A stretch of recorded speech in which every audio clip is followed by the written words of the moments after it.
Welcome back everyone. Today we're going to be looking at my lemon tree and give you a few quick tips on how to keep it thriving and covered in fruit. As you can see, there's tons of fruit on it at the moment. We're going to start off down at the base of the plant here. So lemon trees have very shallow feeder roots, so you want to keep a good layer of mulch on the soil here.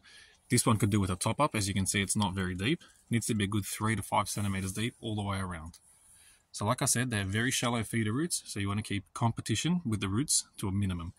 I personally wouldn't grow anything bigger than this, like Sweet Alice or this self-seeded petunia at the back, as you want to minimize the competition so that the tree itself can thrive. As you can see, tons of fruit down here. Now people don't know that this Sweet Alice is actually an edible flower. Beautiful little flower that attracts the beneficial insects and is also a great sweet treat in the garden. Just down below it here, we also have nasturtium. It's a bit of an acquired taste, this one, but also another edible flower. We also want to water the plant a good 2 or 3 times a week, very deeply. You want to try and avoid doing a quick, shallow water of the lemon tree. So 2 or 3 times a week, depending on the weather and the season, a very deep drink, and your lemon tree will thank you. As we move up the tree here, the next one is sunlight. Lemon trees require a minimum of 5 to 6 hours of full sun every single day of the year. So you don't want to plant them somewhere where they're going to be shaded out and they won't get that sunlight. They do not like competition at all. And next up is feeding. Lemon trees are very hungry trees, especially when they have this much fruit on them. So you want to top them up with a good layer of compost or a liquid fertilizer or even a pelletized fertilizer. And obviously follow the pack for instructions on how often to do it.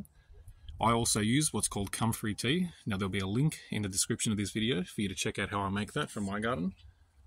But that is a very good fertilizer for your lemon tree. While we're standing here looking at the tree, don't be discouraged if you see red foliage like this on your tree. This is just new growth. It'll start off red like this and change to the green along with the rest of the tree. As you can see here, mine's a little bit damaged on some of these leaves. Also over here, as when the new growth first came out, we had a heavy frost and it damaged the leaves.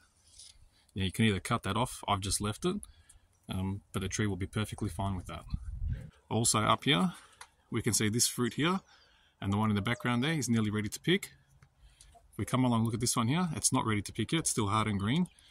And this little thing here is actually a fruit just starting to develop. The flower's been fertilized and fallen away, and that is the beginning of your first lemon. So when you see things like this on the tree, avoid cutting them off because that is actually your fruit and will end up a beautiful lemon like this one though. I hope these tips have helped you with your lemon tree. Please let me know in the comment section what you thought of the video. Please subscribe to the channel, and thanks and bye for now.